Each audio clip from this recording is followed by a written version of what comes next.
Well, Brother Alexis Bugnolo is not only a Franciscan monk, a cultural anthropologist, and a student of the history of the Catholic Church and its popes, but he's also the editor of FromRome.info, a dual citizen of the US and Italy, currently residing in Rome.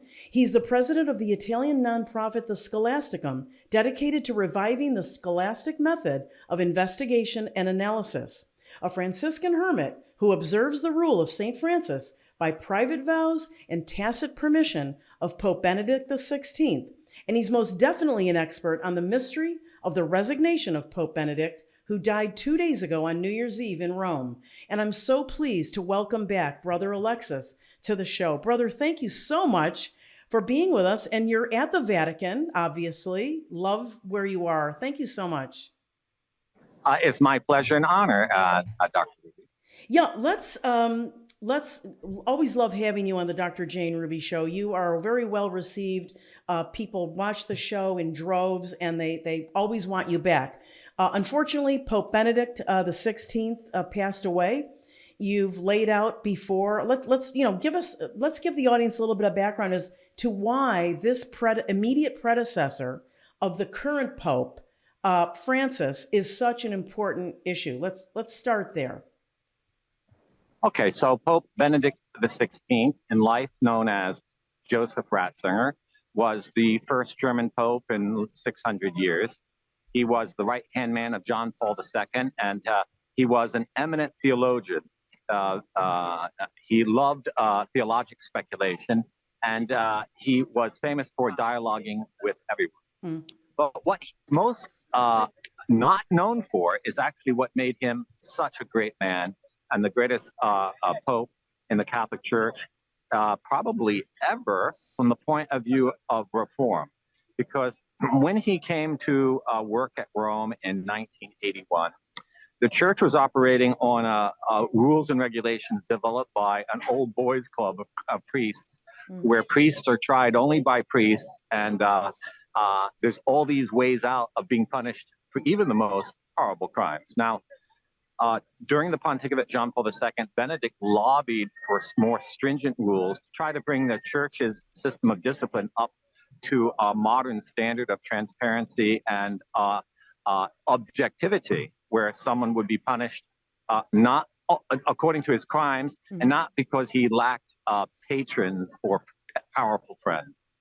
And when he became Pope, he put that into effect fully. And he's the first Pope to have defrocked 500 priests for being sexual predators involved in horrible scandals.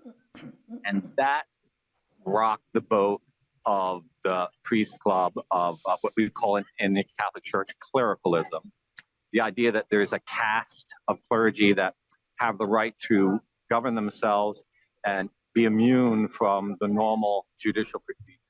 In the Middle Ages, in fact, the church had its own courts and its own armies, so the clergy had immunity from any civil prosecution. But that, in modern times, doesn't work, because if you have, for example, a country here that has really good rules and regulations, and right next door you have one without, all the criminals go there, and it becomes a haven for criminality. And this is what has happened to the Catholic Church in the last 200 years, because it never modernized its internal system. So Benedict made enemies of everyone as Pope, and they eventually isolated them so much that they wouldn't listen to him on anything. You even had public statements being made one day, and he had to come out and say the next day, I didn't authorize that. People were being fired and hired without his permission. And it came to a point where they demanded him to resign. So he knew that if he resigned to this group of people, which is called the Mafia of St. Gallen, the church would just be destroyed. So they wanted him to hand over the goods, and he gave them fool's gold. He didn't resign in the sense of abdicate. He just retired. And so he pulled a fast one on them using just a different word. And they went on to elect Pope Francis, who's been making a complete mess of the Catholic Church because he's completely corrupt. And they've been telling everyone for 10 years that Benedict's no longer the Pope, and that's just not true. So the death of Pope Benedict is a moment of truth for us to reckon again what has happened. And only on channels like Stu Peters are you going to hear the absolute unvarnished truth, because Well, it's the Dr. Hillary Jane Ruby show. It's the Dr. Jane Ruby show that is on the bringing Dr. the truth Yeah, around the papal crimes and all that. I yeah. wanted to, I wanted to ask you. I want people to understand that what you just mentioned, that Pope Benedict, who just died, never really resigned his papal position. And I believe you mentioned on your website from Rome.info that he never resigned according to Canon Law 332, subsection 2. Can you talk a little bit about what that is and why it's important? Okay, so in the Catholic Church, no one decides who the Pope is. The cardinals get together and elect someone, and he decides whether he's going to accept or not. And he remains Pope until he's either dead or until he decides he doesn't want to be it anymore. So in church law, just as he said yes, if he wants to give up the duty, he has to say no. It's called a renunciation, I see. doing backwards what you did initially. And you have to renounce what you said yes to. So he didn't, and that is, you have to renounce the being of Pope. You have to renounce that you are the Pope. But he didn't do that. He just renounced the doing of Pope. He said, I'm getting old and I can't do all this stuff, so I'll renounce the doing of the Pope. And they didn't notice that little trick in the Latin.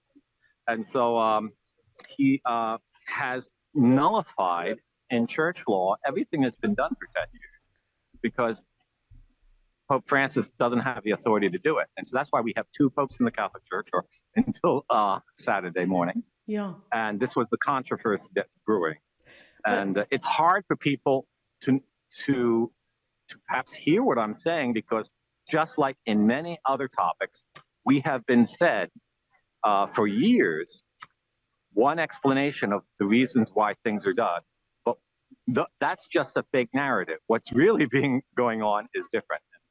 And the Mafia St. Gallen, Pope Francis, Jorge Mary Bergolio is his name in the world, were put there by Hillary Clinton and the globalists, because with Benedict, it would have been impossible to pull off the pandemic, because Benedict was against vaccines developed with fetal tissue. He was against the dictatorship of finance and the dictatorship of the mass media. And he wouldn't have shut the churches. He would have said, go to church on Sunday and show the world that we Christians live by hope, and let us conquer this fear. He would not tolerated this 2 years of terrorism and psychological manipulation, not in the least. So they knew him well, and they knew they had to get rid of him. And so that was the push that took place February 2015. So how did they get him to even resign, or not renounce, but how did they even get him to step down so they could shove Francis in there? Well, a year before, they published a death threat against him, saying if he didn't resign in 365 days, they would assassinate him. And then they engineered the theft of his private correspondence from his secretary's desk, publishing letters that were really embarrassing. Then one of his most favorite secretaries died in a mysterious car accident, and that really had a strong psychological effect on him. And he had already authorized an investigation to the corruption in the Vatican, and on December 16th or 17th, 2012, they presented him with the investigation file, which was like several volumes big. And when he saw how bad it was, he decided he was going to resign. And but what they did to coerce him to really push it was they shut off all the ATM machines at the Vatican, and they closed down all the bank wires through the SWIFT system. And well, the Vatican's a tiny little state. Without that, it can't run. And so it was a pragmatic necessary that somehow he tricked them. As a matter of fact, a day after he resigned, all these problems went away. Yeah, brother, let me ask you the obvious question, the elephant in the room. Do you believe that that Pope Benedict XVI was murdered, even slowly? I think that it is a point of investigation and inquiry that must be raised because on Wednesday, when Pope Francis announced we should pray for Pope Benedict because he was very ill, the Vatican press office admitted that for 3 years he has suffered from progressive renal degeneration. Now, someone with that state of health, you don't give one of these anything experimental to, and it has been well known for more than a year now on social media that these vaccines are dangerous. Of course. And yet he was given not one, not two, at least 3 shots of the Sputnik vaccine. And I believe that in early December, he might have even given a 4th because it was in early December that people in Rome started receiving letters from Catholic groups very close to Bergolio, Pope Francis, urging all elderly people to do the right thing and take a booster along with their winter influenza shot. Oh my gosh. And that was about the time this huge scandal broke about a corrupt Jesuit priest that Pope Francis had protected, and they had to switch the narrative to something else. Matter of fact, one of the last people to see Pope Benedict was Pope Francis, and there's a question of why his health, if it wasn't really that bad, he ended up dying so quickly afterwards. So, well, do you know when first of all, was he injected against his will? Do you believe all 3 times? Well, when we say against someone's will, that's a rather strong phrase. I think he definitely was without informed consent, because it has been known for at least 2 years that from the moment he resigned and it was insisted he live back in the Vatican, he was put under,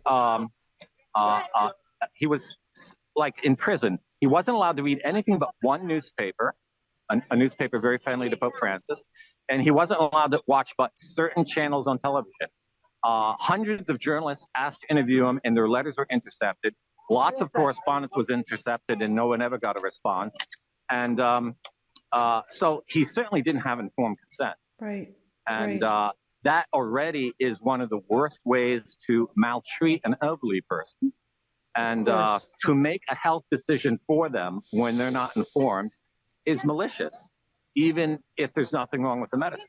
Brother, do you know what the most recent injection was that they gave Pope Benedict? I don't know. I know that I think it was in June or July they gave him the 3rd booster of Sputnik, but I think they also gave him a 4th booster in December. Yeah. Now, the other strange thing is when the Roman Pontiffs die, it's pretty much de rigueur that some announcement is made about the cause of death. No such announcement has been made. And often they also do a medical inquiry, what we call an autopsy. And I have it from a source in the Vatican that neither of these 2 things have been done. And considering the very rapid and almost sudden demise of Pope Benedict, and we were not told for years anything about his health, that's a very strange reaction, because if there was nothing wrong with it, why not do that just to make sure that everyone's at peace? Of course. And to that end, do you know if his family was able to see him before he died, and considering that he was in such dire straits? I think he only had a brother, and the brother passed away 2 summers ago. He might have had some distant relatives, and I don't think his family often got to even see him. In the summer of, I think it was 2020 or 2021, when he went to Bavaria to see his brother on his deathbed, he wasn't even allowed to remain more than a day or 2. He insisted that he come back. Pope Francis had the apostolic nuncio in Berlin come down to Bavaria to tell him get on the plane and go back to Rome.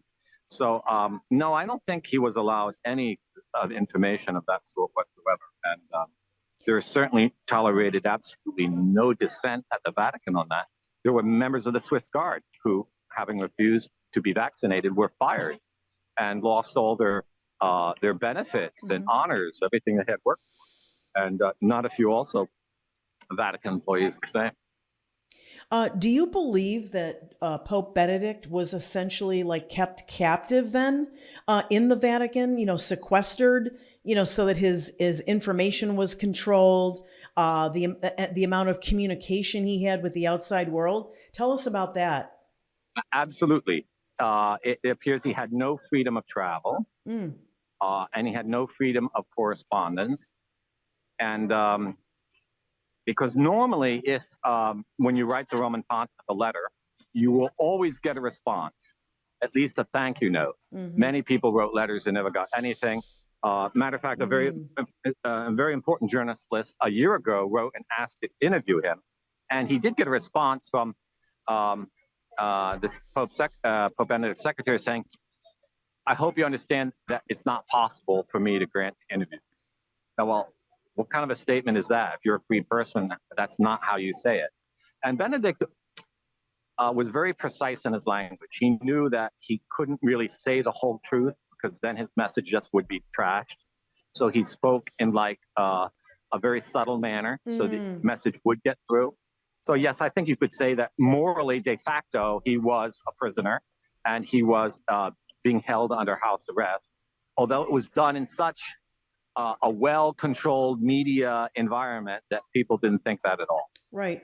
I want to switch a little bit to since I announced that you were going to be on the show tonight, people have written in. I know that there's a lot of misinformation about Pope Benedict. You yourself have tried to clarify on your website fromrome.info, and I really highly encourage everyone to get to Brother Alexis's website. It's a treasure trove of information, evidence, discussions, great blogs and videos. That's how I originally discovered you.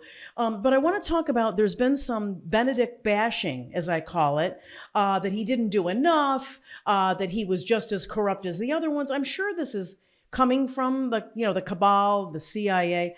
Take a few minutes and tell us maybe a little bit of a historical view, recent history of what you started out in the beginning of the interview going there. But I'd like to talk a little bit more about Pope Benedict because I don't want people to be under the misinformation that he was, quote, just as corrupt as Francis or anybody else, that he was different.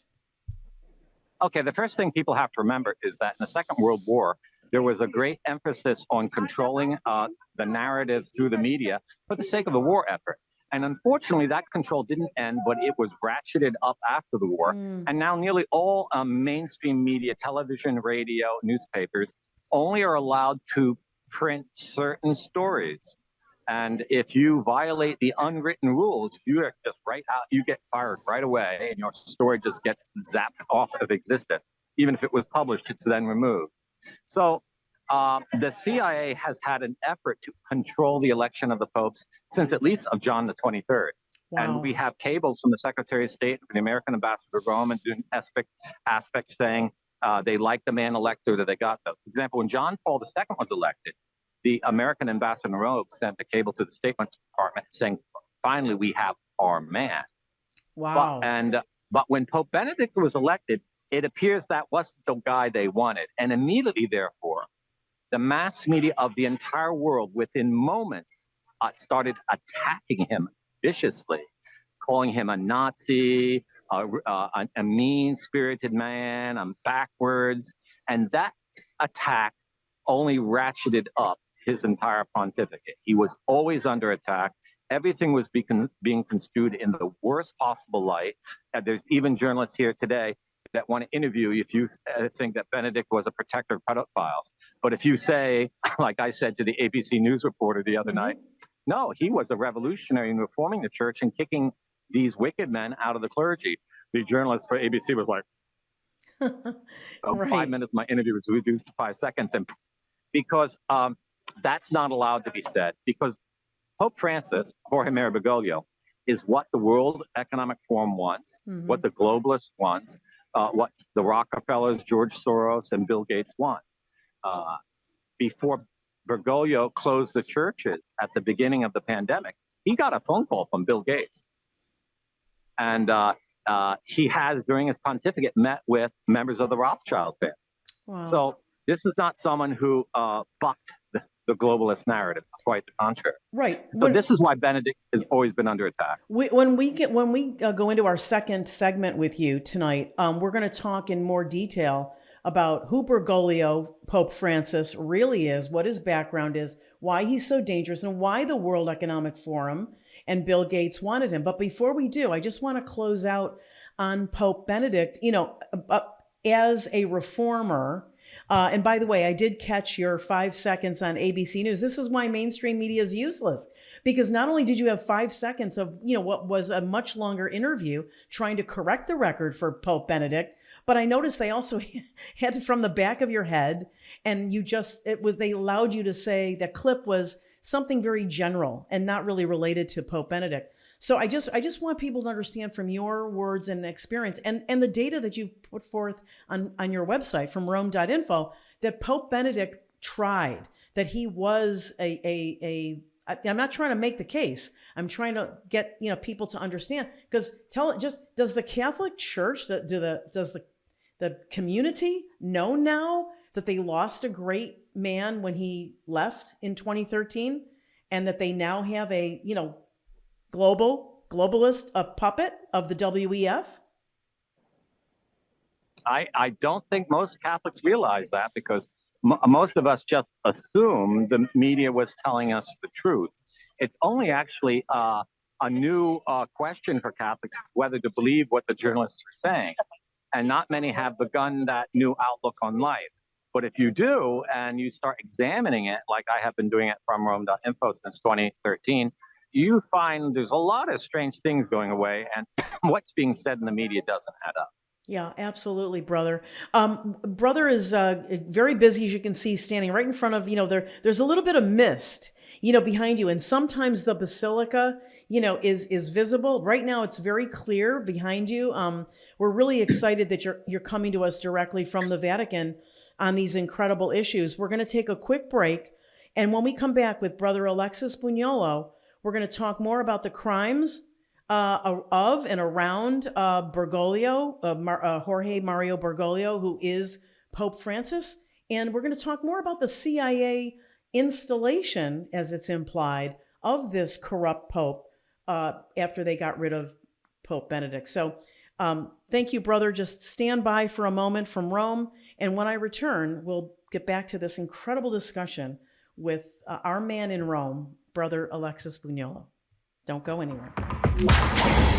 Well, the show is brought to you by Danette May and Mindful Health, LLC, featuring Danette May's top superfood product from her Earth Echo food line, Cocoa Bliss. Nothing feels better than being able to enjoy rich, smooth, creamy chocolate and knowing you're doing something good for your body. They start with 100% organic cocoa beans that are naturally kissed by the sun, maintaining its miraculous health benefits. Then they blend it with turmeric, MCT oil, coconut, Himalayan sea salt, cinnamon, and black pepper for the perfect blend to make you feel the best you have ever felt. Fall in love with a truly decadent, healthy, guilt-free chocolate, removing your cravings, facilitating weight loss, boosting your energy, and reducing inflammation with one simple drink.